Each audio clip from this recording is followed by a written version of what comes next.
So here we go. Thanks so much for joining. You are on the Bonfire Career Professionals call. We also focus on leadership development here. This is one of the 3 group calls that we have every single month. And for those that are active in coaching, you may be new to this, perfectly fine. We have an entire library of recorded sessions as well that we're going to be putting up on our member portal. You can see the descriptions of those and replay those at any time. Then also, once you finish your coaching sessions with your active coach, you go ahead straight into the member site. You'll be able to get those. And these 3 calls happen every month. You're still invited. The reason why we do that is we want to create a family, a network connectivity, and anytime you feel as though you need extra support, you always have that. So we're going to do some hellos. Hello, Mr. Josh Edwards. His connection of audio is happening, so he probably didn't hear me there. Hello, Amelia. Nice to see you. And I want to say hi again to Vimal for the recording. And then we got Coach Michelle on. Leisha's new to our coaching, and Josh is starting. He's going to be doing his kickoff here soon as well. We've got Coach Kara, who is in Saudi Arabia. Give a hello there.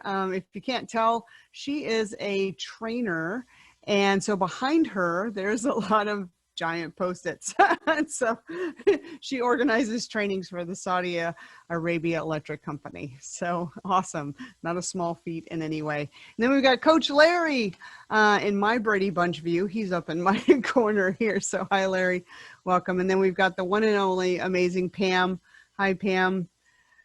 She's the one that everybody gets to meet more than me. So she holds us all together here. So thank you for lending your time. Today, what we're focusing on is interviewing. So on the career professional calls, we can focus on different things between, communication strategies, overcoming office politics, understanding how to present yourself and your brand visibly within your organization. We also cover topics such as moving from where you are currently in a career to a new career, repositioning yourself, jumping industries. That's a big one as well. How do we do that? Today, we're focusing on interviews. So let me go ahead and I'm going to share my screen. I've got a PowerPoint ready for us to take us through this. Feel free to take any screenshots. And if you want copies of this, we're going to send this out as well. So don't worry about missing anything. We're here to support you. We also offer the chat. So if you think of any questions, go ahead and put those in the chat. I'm going to be revisiting that. I can see the chat screens come up. If it's applicable to where we are, definitely I'm going to bring that in. This is an organic, more holistic interaction. So feel free to chat. And then also, if there's some takeaways that you hear and say, hey, this worked for me, totally do this. If you have any additional insights, please use the chat for that. So we have the career program that where we help people move from where they are to where they want to be in their career within an organization, or like I mentioned earlier, changing the organization you work with. Sometimes people will launch out of career into having their own business. What we call our program is becoming ultra hireable. We want you to have visibility above the fray of the many people that are out there right now looking for jobs and moving around. We are in a very unique environment where things are virtual, so that can add a different dynamic of how do you become something that they remember. We're going to dive into that today. So we want to help you master the interview. The first thing we know we all want to do is present your best self. In fact, something I didn't say for those that are maybe guests here on our call, I forgot to even say who I am. I'm Tina Marie St.Cyr. I'm the founder of Bonfire Coaching, and you more than likely have come in contact with one of our coaches or even Pam, and we may not have yet met. So hello, and thank you for being here. So mastering the interview. We want to present our best selves, and in the interview, we're developing a rapport with the people that we're speaking with, and hopefully at some point on camera with, especially in the Zoom type sessions. And there are still interviews that are happening in proximity. One of our clients was flown up to the corporate office of the employer, and she accepted that offer on premises. The other thing in an interview is that we want to help with presenting our authenticity and being very connectable, having clarity of our specific message so that we understand what we're agreeing to, what they're agreeing to, that communication. They're being concise. Concise is very needed because we want to hold the attention span of the person we're with. And overall, we want to exemplify our own expertise, given the role, job duties, responsibilities, to definitely elevate that we are the right person for that position. So an interview, this is really the perspective I'd love to have you hold as the container of what an interview is. It is a very small window where we're able to create connection with the people that we're in front of, in communication with, to create curiosity. We want them to lean in and want to know more about you, about us if we're the person being interviewed, right? We want to create that curiosity. And we also want to help them be able to project a vision in their own mind's eye that they can definitely see you as part of their team. They can see you in the role. They feel it. They understand it. They can definitely say, this is the person. So that's what an interview's purpose is. Now, the truth is, it's only 20% about you and what you want. It's 80% about what the employer wants. So we want to really focus on getting curious about them, understanding their needs, their wants. Where's this job need developed from? Where's it coming from? Where's it going? And so the interview questions we're going to help you learn how to ask will bring that clarity. We want to allow the person that's interviewing you to feel as though they were able to communicate their true needs. We want to turn it from typical interview is where people think I've got to talk about myself. I've got to only talk about myself. And that can create an awkwardness and uncomfortableness. And the truth is, when we can get the employer or the person that's interviewing us, the recruiter, the hiring manager, to speak more about their vision, their want, their needs, then they feel they've been heard. And that's where that rapport definitely becomes cemented in. So we're going to start off with a couple of our strategies that you learn through coaching, because these are paramount in having you become ultra hireable. The two things that we're going to touch on, and I don't know if you have these resources in front of you, which are from your Bonfire binder. We're going to talk about your energy state, and we're going to talk about the things that the lower mind can drain you in an interview setting. So the first here is, what is your state? You know what I'm talking about. It's your energy state. What's your energy state whenever you're on the phone in an interview, in-person interview, on Zoom sessions, in front of the camera on the interview? Your energy state is feelable. It's tangible to the other people. And, you know, Bimal, you and I were just speaking about this morning. Whenever we cannot see the person, we're going to infer an energy state. And the best we have in going on our senses is audibly. And so we want to make sure that where we are, we're shoulders back, we're present. There isn't a lot going on around us. We want to find ourselves in a quiet space. We want to make an intentionality of that space that we've had. We don't want to fit it in between all these other things, because, you know, we're going to feel rushed. When we feel rushed, the other person's definitely going to feel that, and they're going to think they're not as important. I did not quite everybody. So if you have any background noise on your side, if you could go ahead and mute, that'd be great. One thing to note whenever you're doing a presentation and your background is black and you have a black mouse cursor, you cannot see your mouse. So just FYI.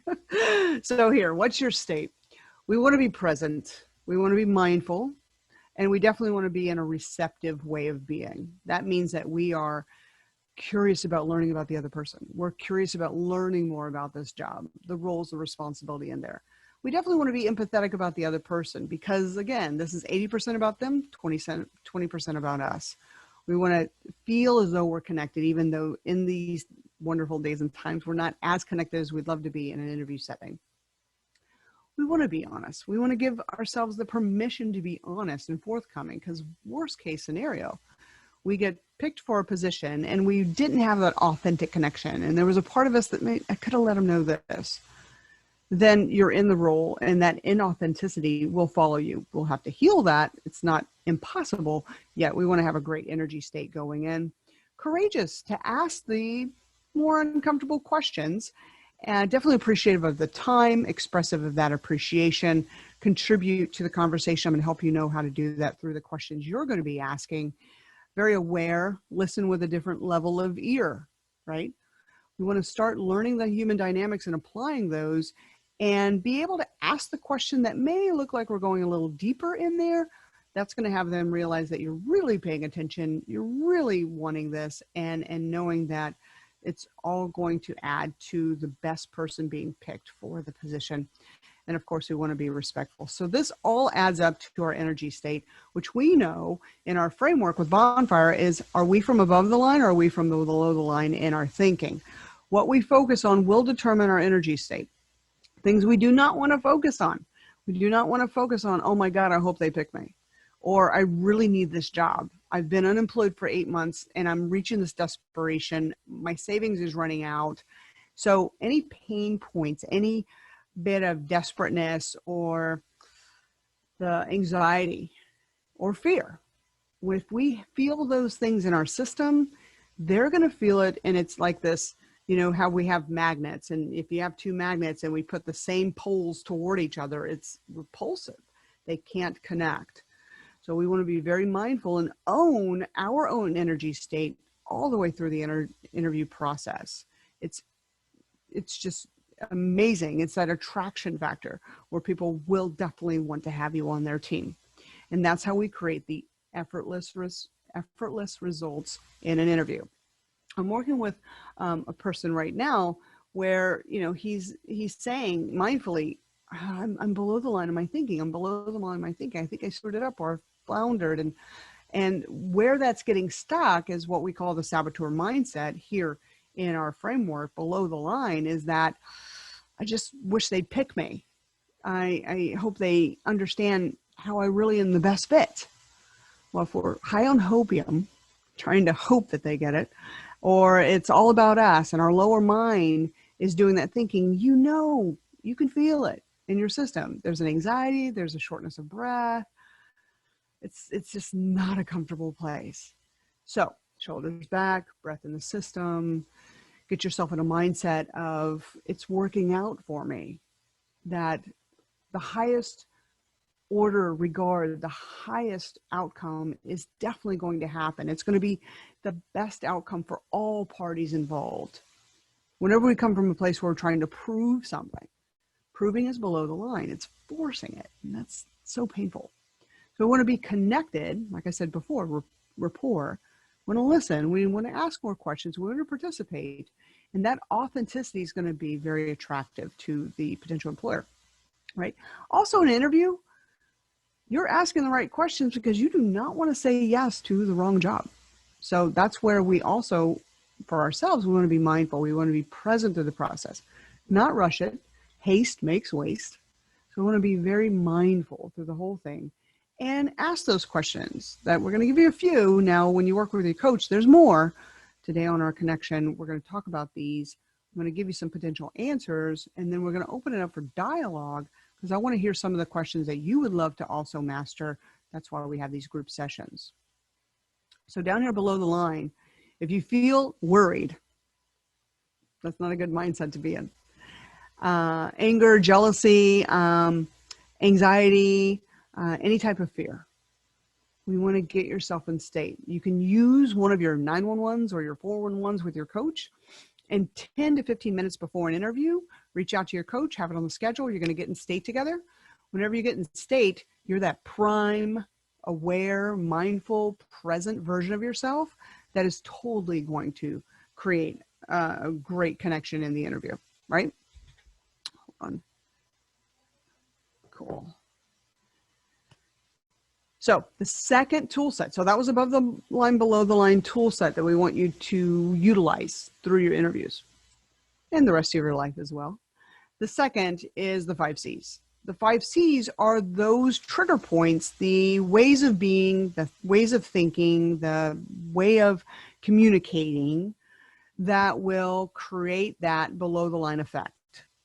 And so we want to be mindful to not complain, to not be critical, get into a storyline of how bad things are, because we could easily do that. I mean, any one of us could go, oh my God, this pandemic thing that we're in, or, you know, the economy or the political race or whatever those things are. We do not want to take ourselves to those levels of conversation where we're commiserating with how bad things are, because that is not an attractive energy. It's going to pull you down and create a lower mind response for any of your interview questions. We simply want to have responses like, yeah, interesting, isn't it?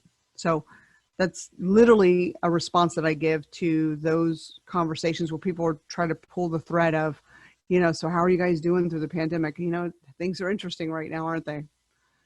Not even talking about the specifics, but deflecting so that we can have a higher level conversation. And we definitely don't want to condemn an industry.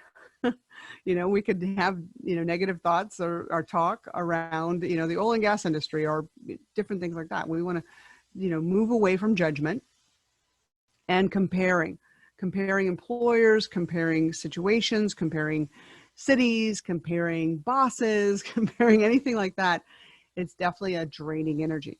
We want to convert that over into curiosity, listening, asking more questions and answering them, showing your appreciation. I really appreciate the opportunity to have this connection. I'm looking forward to our communications. Thank you so much.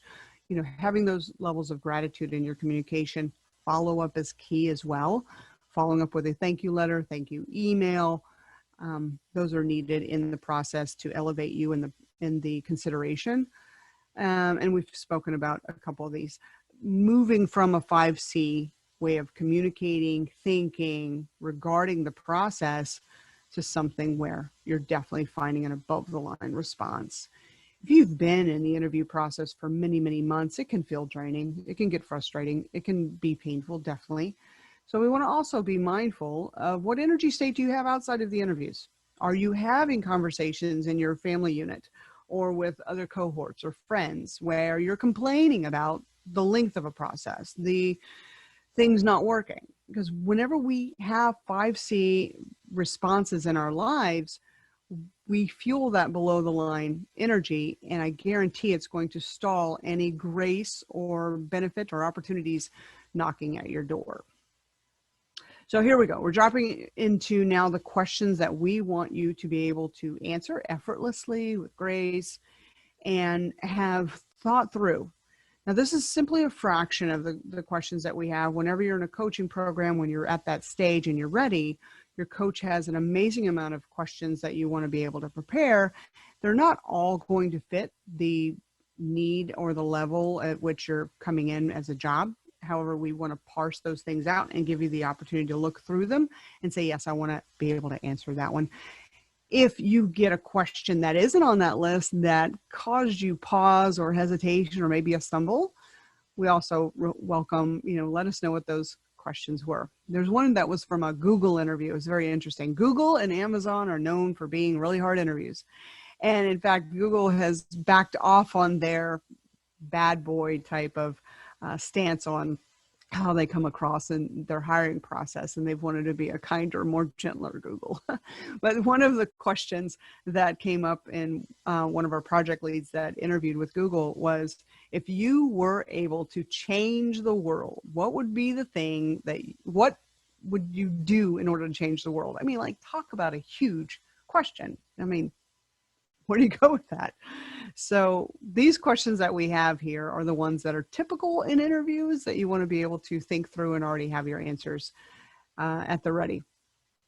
Just to let you know that our candidate that was there, our client, whenever he answered it, he said, well, I guess I could say that I'd go on Google and Google the answer. And so it was funny because he turned it back on the interviewer, which, caused a little laugh. He said, Google has the answer to everything, right? So I'd Google that, and that's what I do.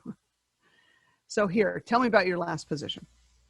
So the position you're in, or the last position that you've held, that's an open-ended question. Whenever we have open-ended questions, our mind can go to, how do I answer this? And so I often say, ask a question to answer the question. So you would say, we could talk a lot about that. What specifically would you care to know? Is there a specific area of the position that I was in that you'd like to start with? Ask a question, answer the question by asking a question. We want to get more specific on what are they really looking for? And some things that, I've interviewed thousands of people. So whenever you're interviewing, You're looking for their response for those open-ended questions, the uncomfortableness. Are they going to be that person that's going to like be on the therapist's couch and just tell you, oh, well, let me tell you what I do and I'll tell you everything? Are they going to be that person that has no boundaries? Are they going to be that person that puts themselves in the limelight and they save the day 100% across the board? And if their job only knew, then they'd never let them go. So we're looking at personality through that answer. We're looking for all those above the line responses. And we want you to have the answer about your current position or the ones that you've left. You want to have appreciation. You want to have respect when you're regarding your former employers, former positions that you were in. The reason why, let me use another analogy. If you were dating and you are across from someone that you're dating and that person is simply complaining about the people that they've dated or their past relationships, and maybe they're divorced and they just go on about how bad things were in their relationship, would you like to be in communication or a relationship with this person? It's very draining. It's very off-putting. So when we're talking about our last position, we want to appreciate our employer. We want to appreciate the industry. We want to appreciate the team. We want to appreciate the opportunities we had there. We want to talk favorably about everything that happened, that they were opportunities, and this is how you grew and how you contributed. Those are from our previous slides. If you don't remember, and I have the laminate over here, I keep looking over toward the table. It's on the table. The above the line way of being, 3 human needs you're getting met: love and connection, growth and contribution. You want to use those types of terms. Above the line is also we. We want to use the team and we want to give credit to other people. It's hard to hire someone who was the hero. It's hard to hire someone that conveys their story based on they were the person that saved the day. Because humanly, we know that that type of personality isn't going to be the best of team players. So when you're talking about your last position, make it about you and the team together, we, us, as a unit, as a department, as an organization, as a company. We want to speak favorably about all circumstances.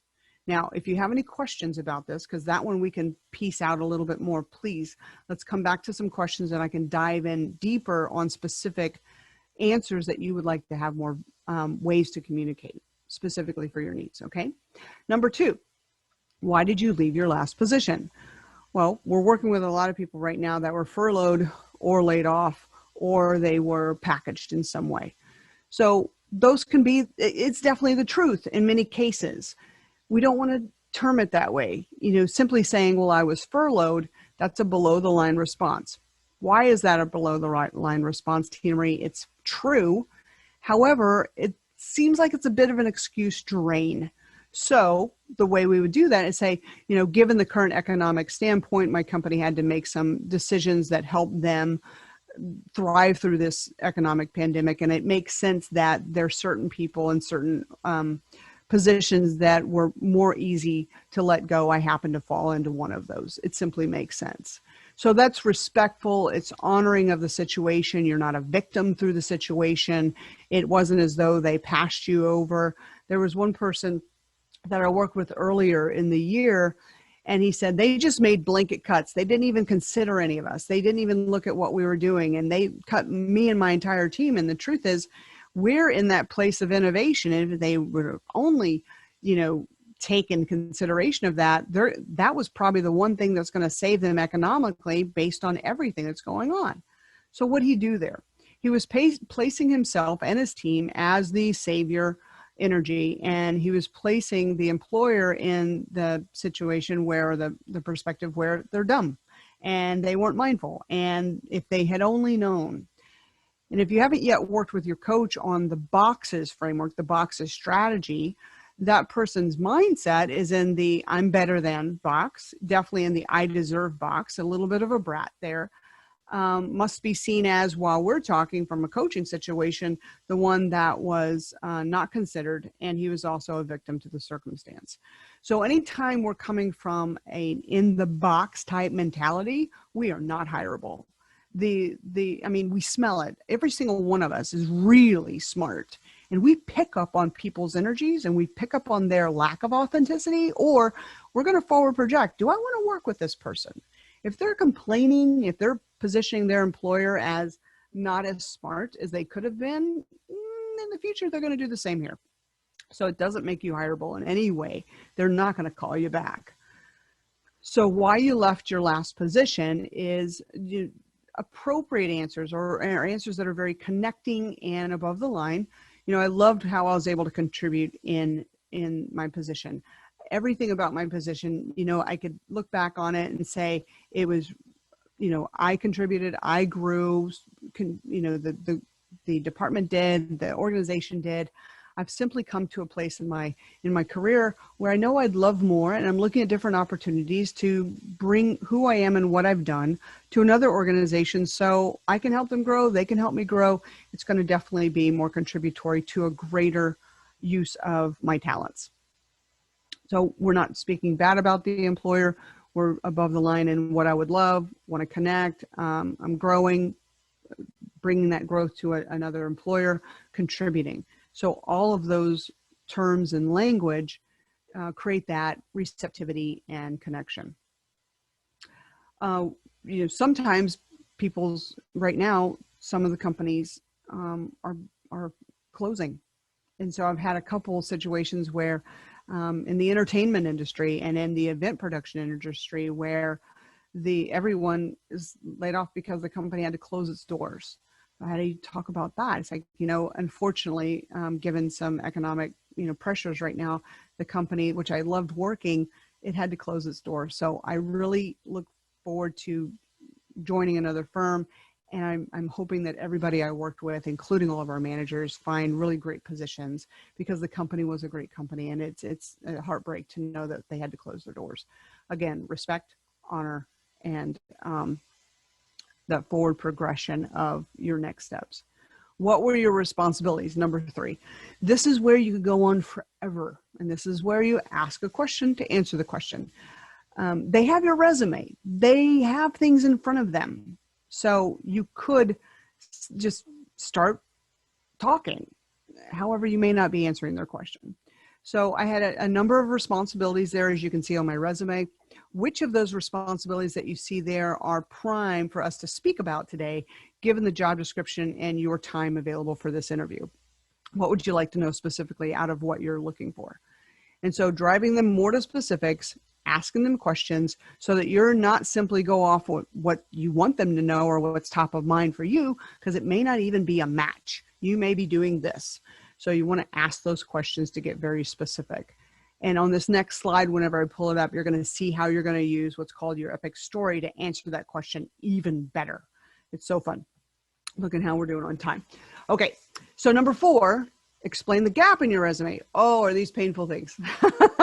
So the interesting thing about gaps in our resumes, I trained interviewers on how to interview, because the truth is, people, managers, hiring managers, supervisors, directors, they were never hired into the position in their firms to be interviewers. It's so uncomfortable. And for anybody that's on the call and the connection here today, if you've ever had to interview somebody, isn't it a nerve-wracking experience? It's like, I don't want to interview because it's uncomfortable, right? It's this naturally, this uncomfortable connection.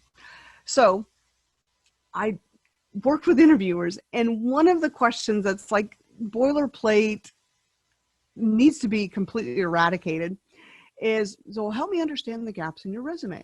From here, I see this and this. What did you do in between that gap? We all know that people hide the gaps. They hide the gaps. They create their own company. They were a consultant for some company that is possibly owned by their cousin. So we have been trained to hide the gaps.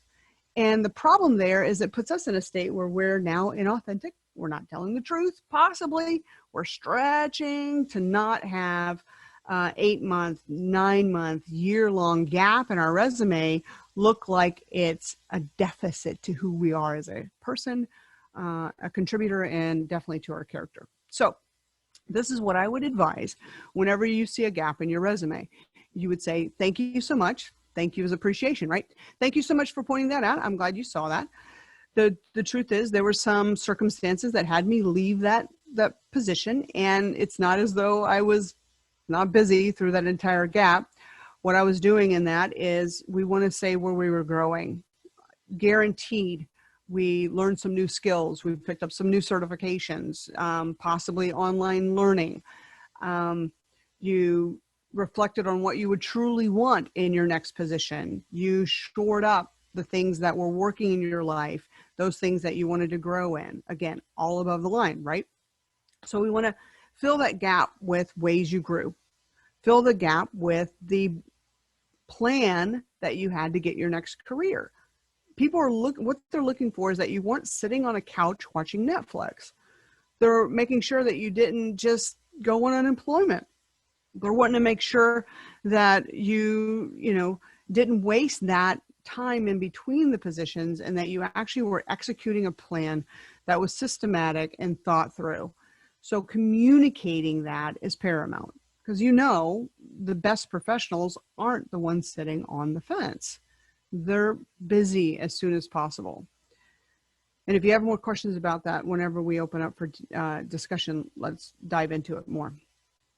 And I'd also say, let's not pad your gap so much, especially right now. Being out of work from March till now is not going to be as uncomfortable in the situation that we find ourselves in as it would have been, last year or even the year before, right? So I'm hoping that the interviewers don't ask that boilerplate question, because it puts us on our heels, and it really doesn't give enough data anyway. You could deflect that and say, thank you for asking about the gap. The truth is I was busy getting my next position. I can go over the entire plan with you if you'd like. I'd tell you everything I was doing during that gap, improving myself, growing myself. The truth is what I ended up gaining and getting to the next position was exactly what I was aiming for. So making a less than of the gap itself and where you were and where you went, and anchoring on the productivity on either side. Number 5, what are you looking for? Well, another open-ended question. I'm here. So it's kind of interesting. What are you looking for? What position are you looking for? Where do you see yourself in 3 years? It's another one. Like, where do you see yourself in 3 years in this position? Well, we want to answer that question based on their vision. What have they seen? And I'm going to give you some more questions to ask in a couple of slides. So what are you looking for? I'm looking to fill this role. What I most loved about the job description. So bring it back to the job description. What I most loved about the position as I read it is this, this, and this. That's exactly up my alley.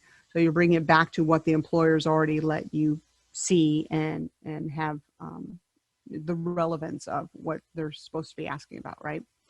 Do you need benefits? This is so the level at which you're interviewing, if you're talking to a recruiter and it's first line phone call and they ask, do you need benefits? You would answer, I am looking for whatever the job offers. I'm sure we're going to get to that conversation whenever it's primed and it makes sense that I'm one of the top candidates for the position. I'm sure that answering those questions will be. It's a standard thing. Whatever standard benefits are already included are great with me. What we don't want to do at that first level is start saying, yes, I've had a candidate do this.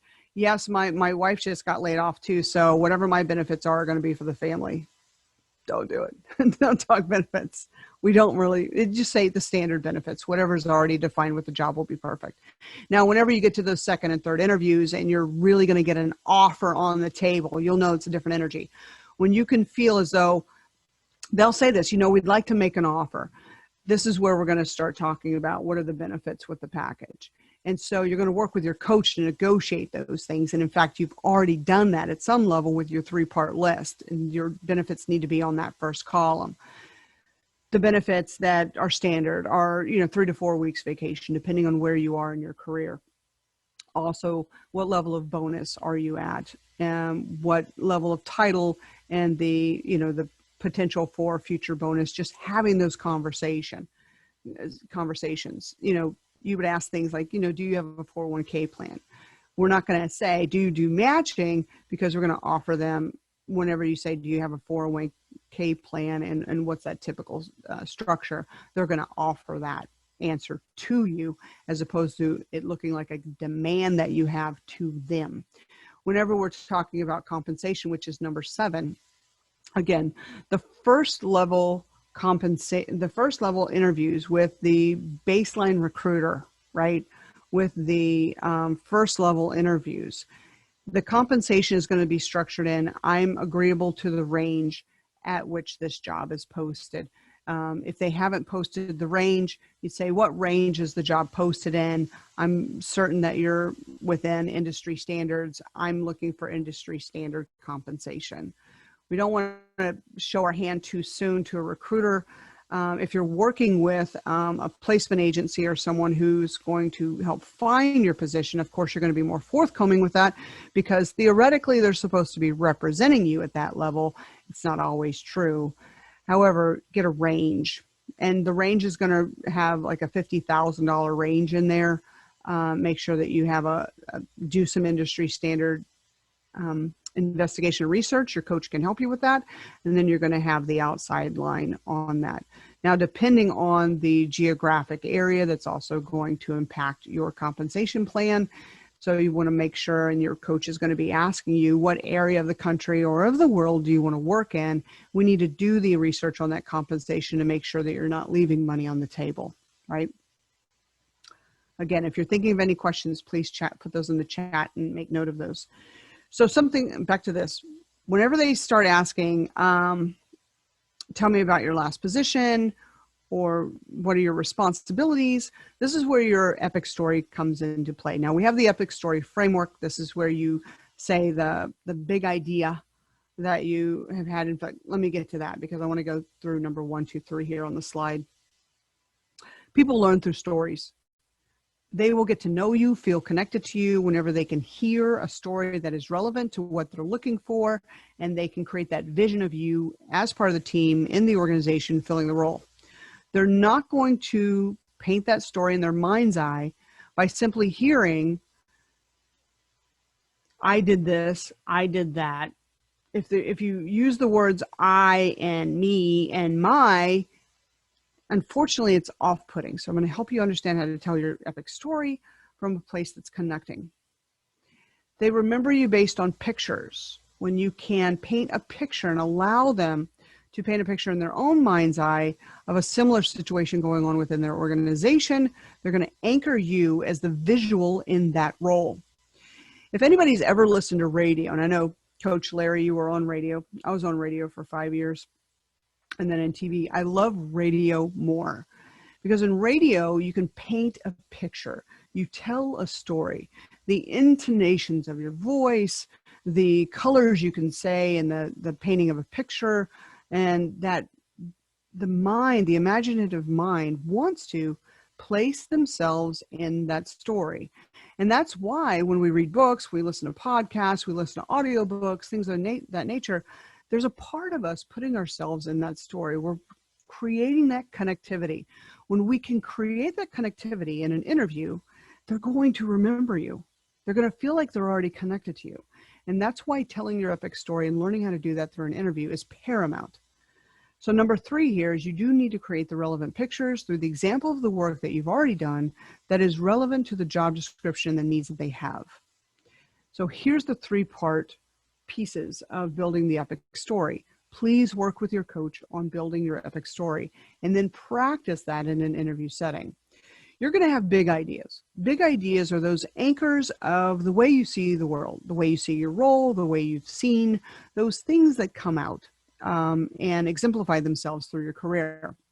So, such as a big idea could be, whenever we are, as an organization, when we put time and effort toward appreciating our people and knowing that their needs are met, then the outcome and the productivity that happens on our projects is more than we could have ever hoped for.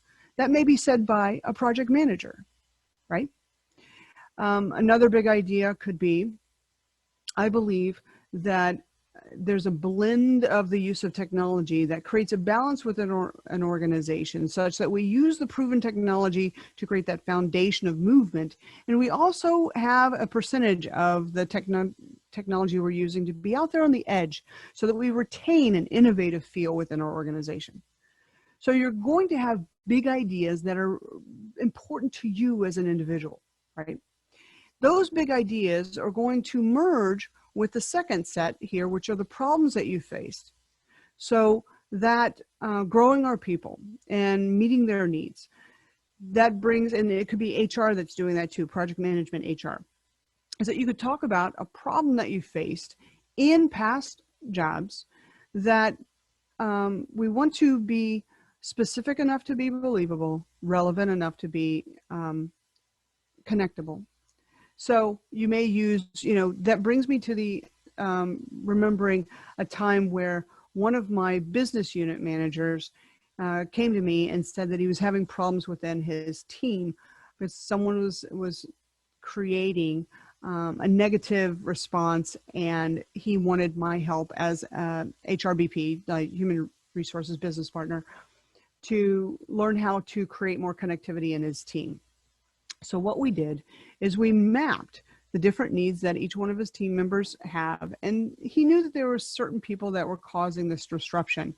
So instead of calling them out and having them explain why they were doing this, instead we launched a campaign to allow them to say how each other is contributing and appreciate each other and have gratitude with each other and talk about their wins before we started every meeting. We also we launched a campaign where they could secretly give each other anonymous notes saying, hey, I noticed this, good job. What that did is it turned around the entire energy of the team, and within a couple weeks, those people that were previously causing disruption within the organization now became the cheerleaders and the connectivity of everything moving forward. So what I did there was that I created the solution and what was the outcome. So in your own epic story, you're going to think of what are the big ideas you have? How do you run your career? What are the problems that you've faced with some specificity of times that you actually had to apply your level of expertise and solution into something and the solution that was created. We want the solution that's created to not be, I did this and they wouldn't have solved it if it wasn't for me. We wanted to say, and it was great because overall the team, the organization, the department had this as a result. And it was really great to participate in that and contribute in that way. So that is above the line. It's we, team, us together. They're going to want to see and feel you as part of the team. And that's the way we do it through our language. Now, the questions to ask. Are you guys getting something out of this? Is it working? Give me some thumbs up. Cool. So the questions to ask. This is where you want to take control of and participate in the interview. We don't want to be that person just waiting for the questions to come to us and then we answer the question and then they lob another one to us and we return an answer. We want to participate. They're looking for you as a team player. Are you going to step up and ask questions too? Are you going to participate in your own destiny of a career with their organization? So here are some of the primary ones you want to be able to ask. Again, we have more. Your coach can work with you on those. We can take the long list of questions we have that we would like you to ask, and we're going to pull out the ones that are most vital for you, where you are in your career and what positions you're going for. These are some of the general ones. So one of the questions is this a new, help me understand. We always like you to put help me understand or tell me more before a question, right? Help me understand, tell me more. Or another one is let me ask you this. I use the let me ask you this infrequently because it feels like a sales lead up, right? So help me understand and tell me more are the ones that are more connecting. So help me understand, is this a new position or has it been filled prior? Has it been an existing position within the organization? The reason why you'd want to ask that is you want to know how are they going to measure your success? Is it something that is funded? Is it something that is, because if it's a long-term position and it's been instrumental within the organization, it's going to be funded and it's not going to be at risk. If it's a brand new position, they're trying it out. We're going to dive into that a little bit more. If it's brand new, great. What had this position come to light? You've created this out of a need inside of your organization or inside of your department. Can you help me understand the dynamics of that? So you're going to want to know the overall position. If it's new, what we would have you not do unless you're okay with it is to dive into something that's highly risky, because what happens 6 months down the road, they realize, like, we don't really need this position. Funding's been cut. You're back on the job board, right? So you want to ask that question, understand the history and the depth of the position that you're being considered for. Number 2, what are the goals or outcomes for this role? So when this is a successful role, given the job description, which of these are typically the most important goals and the outcomes that this role, or the person that's going to fill this role, will provide the organization or the department or the team, right? Because you're going to want to say, yes, I can do this. Because if they've got goals and outcomes that they say in an interview that didn't match the job description, you might be rethinking it, right? Number 3, how will the success of this role be measured? So help me understand. Tell me this. I'm in the position, things are going well. How will I know that there is success in those outcomes? Is there a way that you're currently measuring the success of this role? Those organizations that have already created measurements for success are the ones that can be trusted, can be respected. I can guarantee you're going to feel more secure in those positions, as opposed to the ones like, oh, wow, we haven't really thought about that. That's a great question. Well, I don't know if I want to hear that in an interview. Because if they're expecting us to measure our own progress and our own qualification or success in a role, that's not the best way to go. And that also shows me that management hasn't fully thought through this, or this role has such newness to it that it's unstructured, and an unstructured role can cause more uncertainty for you as the person in it. And our goal as your coach is to help you find a certainty about the role, and so that whenever you say yes to it, you don't have question marks. Number 4, once you hire the best person for the role, what impact do you see them having overall in the team, department, company? Again, it's a little different flavor of some of these questions. However, you want to have them paint a picture. We want to see what they're seeing in their mind's eye. This is definitely not necessarily for the recruiter. This is for the hiring manager. This is the person that's going to be your boss, right? You want to see their vision. You want to feel what they feel. What are they measuring this on? Where do they see their entire team going? And this puzzle piece, which you would be, is going to fit in the picture. How? So we want to hear that from them. And number 5, so if I may ask, what do you love most about the company? We want to know, we want to hear from them. What do they love about working there? And just, that's one of those open-ended questions. They get to ask you open-ended questions. You get to ask them an open-ended question. Tell me what you love most about working here. And you want to hear it. And it's got to be authentic. You're going to trust it. You're going to know whether it's good or not, right? So here's your challenge. We're going to open it up for some questions. I want to ask more, get more in depth here on the interview side. I give you a challenge. 1, I want you to start being very cognizant and aware and conscious of your energy state, especially prior interview, through the interview, and post-interview. If you go post-interview and you go, oh my God, I screwed that up. Oh, I can't believe I did that. What kind of energy state have you got? Do not beat yourself up after an interview.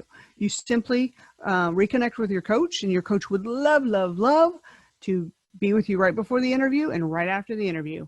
It's like having a coach in your corner. You're going in the ring.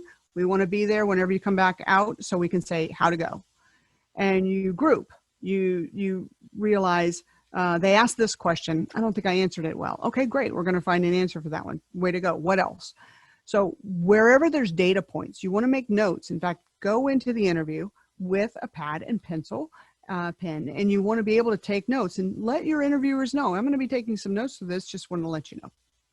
If you're on camera, that's great, because you want them to know that when you're looking down, you're taking notes. It's respectful to set that framework, right? Declare your energy state.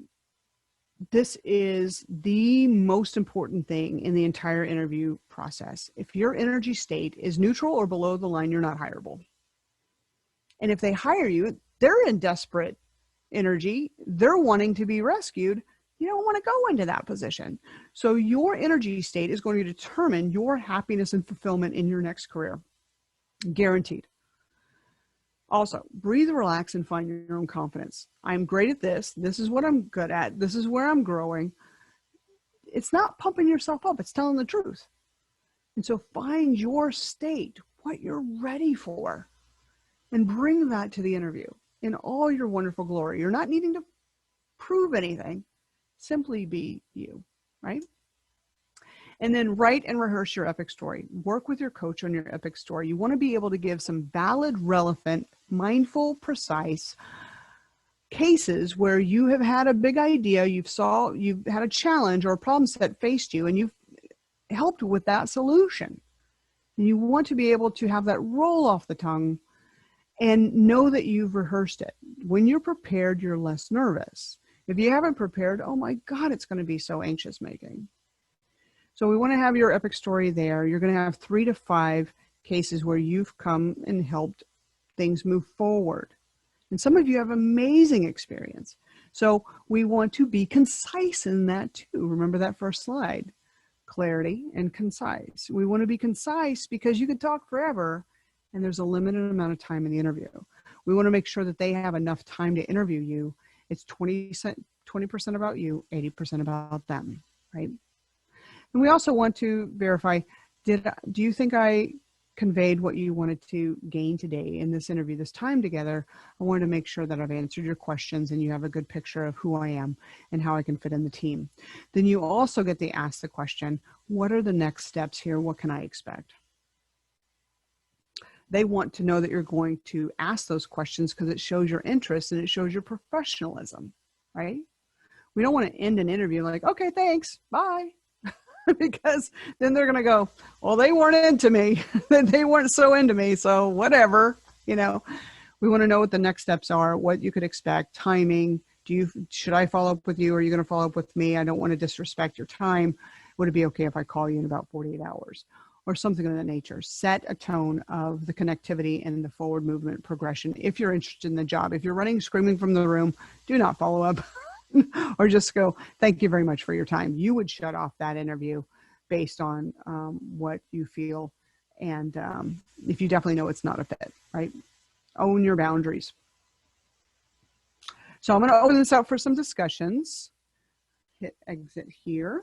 If you'd like this PowerPoint, let us know. We can send everything to you. And so I do want you to discuss your takeaways from today and needs with your coach based on what we covered. And then if you're new here and you're a guest on our call, welcome again. Go ahead and book your discovery session if you haven't yet done that. You get to meet one of our coaches. You get to work with Pam. And sometimes I'm even available depending on the schedule to fit and come in on that as well. And you can reach out to Pam at any time at hello@Bonfire Coaching or call our offices. So what questions do you guys have? I'm going to open it up. I want to see everybody. So what I need to do is unshare my screen because it gives me a little bit of real estate and I need more real estate to see all your pretty faces. So simply raise your hand and then unmute your mic and I'd like to have discussion. Hi, Coach Hannah. I didn't see you earlier. Hi, Coach Melissa. So any questions, thoughts? This is your time. Yes, Amelia. Hi, Tina Marie. So really great content, really appreciate it. One of the things that you touched on was as you go into a new position, making sure that there's a minimized uncertainty. And I think that during this year, there's a lot of uncertainty for individuals, for organizations as a whole, and that can be a hard thing to grapple with. I know personally for a number of positions that I've held, I've been the first time to have that role at a company. How, that could actually be a great opportunity to blaze a new pathway. How would you recommend approaching that if it is a new position or it is something that is a new pathway to blaze? Mm-hmm.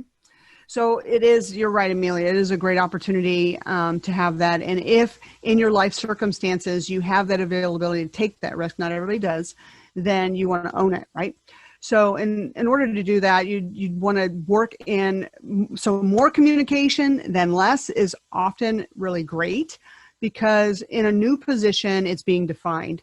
And the people that are the deciding managers or deciding leaders that are forming this have obviously had some pain points that have created this need. And so in an interview, you'd want to understand that. So help me understand what have been the pain points that the organization or the department has faced that have allowed this to now be, we need this as a job and a role. So dive into those pain points. And how long has that been going on here? What have you tried in the past to remedy this, so I can understand? Sometimes they throw systems at it and systems don't work. Sometimes they throw a new process at it and the process isn't as comprehensive as they would need it to be.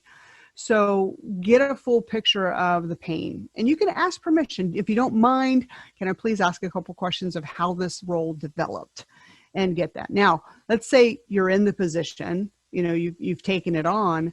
You want to have some measurements for success. Often in a new position, they don't really have what that's going to be. It's almost like a hands up in the air, Hail Mary, please catch it, please save the day. I hope this works out, because they haven't had enough energy to create a system or a process. If they did, they'd already fixed it, right? It would have already been fixed. So early on in the organization, whenever you're there, as you say, let's meet and find out a mapping of what this is going to look like. What are some of the bigger pain points that we need to solve, and how will we know we're solving this? And again, you want to meet with the key decision makers. Sometimes whenever these new positions are being made or formed, that you may run into the situation where there's an internal contact or internal employee that was vying for it. They may have thought they were the hero. They may have already thought that they were going to be, well, I was the natural fit for this. Why didn't they consider me, right? So there'll be some internal strife and possibly politics. You're coming in as an outsider. Typically, when we're new in an organization, we can assume at some level that there's somebody that's not happy about us being there. So we want to use the above the line way of being, meeting with people, staying authentic, not 5C'ing. So we don't want to agree to pain or discord or anything that's in the organization. We want to get to know someone and have appreciation, gratitude, stay as authentic as we can in those first days, first months in the position. Now back to the interview, I would ask, what's the measurement of success here? How will you know? How frequently would you see yourself meeting here? In fact, one of our coaches, she was in an organization where they didn't have it very well defined. They weren't meeting with her. It was just like, I don't know what I'm doing here. I don't even know if I'm doing it well. They're not giving me any feedback. So you get to state, I'd like some feedback. This is a new position. It's going to benefit everyone. Again, it's going to benefit me. It's not going to benefit you. It's going to benefit everyone. That we have some measurements, that we have more communication while this is being formed, so that we can not waste our time, money, and it does benefit the organization. So take control of that in a very connective way, not bossy or controlling. It's, this is how it's going to work. It's collaboration. So hopefully I gave you some framework there, Amelia. Did that answer your question? Yeah, that was great. Thanks so much. Cool. I haven't been in any of those situations myself ever. I'm joking. I've been in those situations way too much. Way too. And so I understand. I could talk all day about the black holes of those things. So, other questions? This is your time. You mean I hit all points? That is very rare. Tamara, I think there's a question in chat. Yeah. Oh, I forgot about the chat room. Oh, I see a little number 1 with a red circle. Right. Vimal says, does follow-up after an interview really work? What purpose does it play? Thank you. And how does it make it not so sound disingenuous? Follow-up is amazing. I love people that follow up. Oh my God. I will hire them in a second. People that don't follow up, I'm like, my thoughts are you're just waiting. You're not participatory. You're hoping that it's going to work out. You're expecting all of that to be on me now as a hiring manager. I want someone to reach out. I want them to show that they're really interested. So what follow-up looks like? Phone call, if you can do that. Thank you so much for the interview today or the time together. I just want to let you know if you have any other questions, I'm available. This is the best number to reach me at. Can't wait to hear what the next steps are going to look like. An email, definitely follow with an appreciative email. And again, we have some templates for that. Definitely email. If you have that connection, you can text them. Different jobs will allow that informality of texting. You can also have that as well. Sometimes, depending on the level at which the people are at within the organization that I've met, I will send them a business book. I'll even ask the primary interviewer that arranged a group interview or a session of interviews, where can I send a letter that I'd like to drop a letter in the mail to the people that I've interviewed and met today? What's the best way to do that? And here we are working in a pandemic type situation. So oftentimes that's their house address. So it's a little stickier. Whenever we move outside of the pandemic and it's within an office space, we can send things to their desk. Some people are still working in a combo. They're blends, some days at the office, some days away. So you can send things to their desk.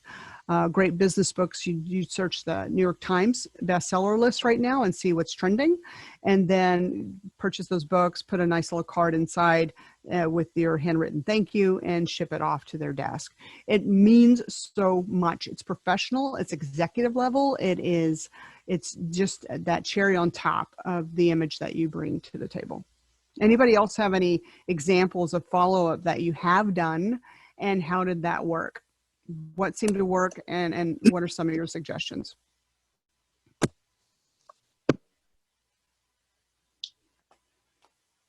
Just open your mic. Don't worry about talking over each other. Saul, hello. Thank you, Marie. How are you? I am doing great. Great to see your name. And I know your face. Yes. Any contribution? No, I don't want to contribute. Of course.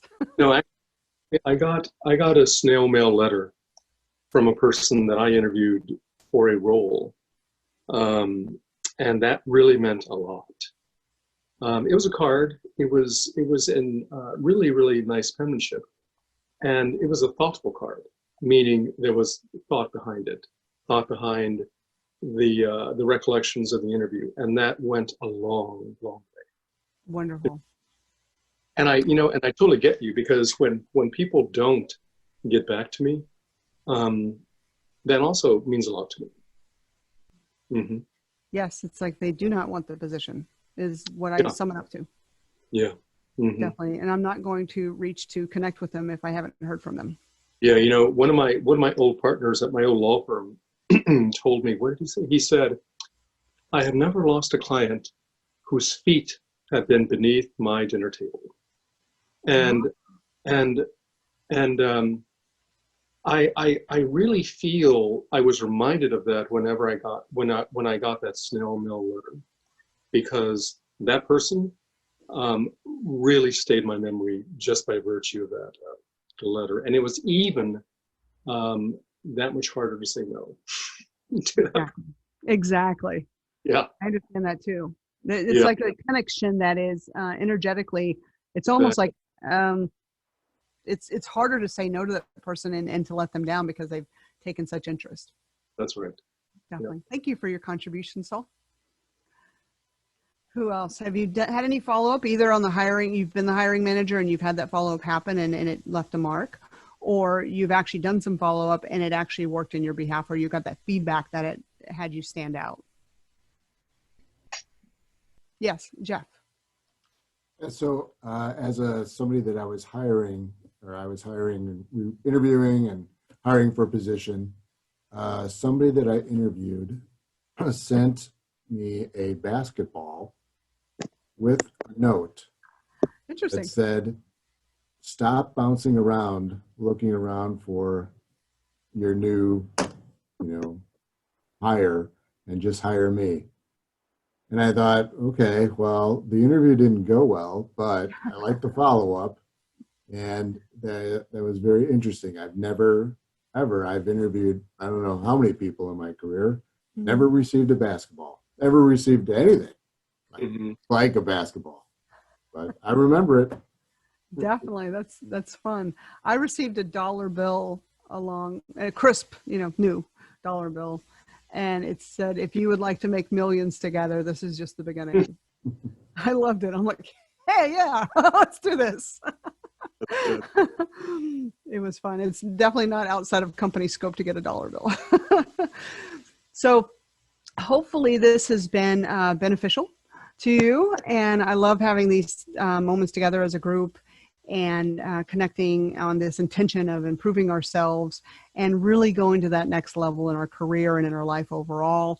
So please mark the second Thursday of every month at noon. We will be holding these, and each one is a different theme, different piece of content for you. And then we do have a Q&A session in each one as well. If in between you have any questions, we do have the Bonfire Inner Circle on Facebook. That's a private group. You can also ask more questions there and connect. If you want, please talk to your coach about more resources that we can make available for you, including this recording and the PowerPoint and the additional lists of questions that we would help you prime, be ready for, and rehearse in your interview. So thank you so much. The next connection we have is what we call B-Bomb, which is the Business Owners Mastermind. If you are a business owner, a CEO of an organization, or a side hustler, or want to be that entrepreneur and have it come to light, that is on the third Thursday at 3 o'clock. And of course, we have the Bonfire Connect, which is the last Tuesday of the month at 7 p.m. Central. And that's where we talk about life, relationships, emotional, mental, spiritual, everything else that rounds us out as a beautiful human being. So I'm Tina Marie St.Cyr. I thank you so much for your time today. I know it's a very vital resource for you. Do not take that lightly.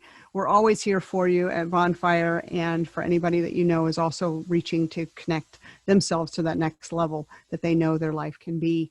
We always offer the complimentary discovery sessions. Thank you for your time, and we will connect again soon.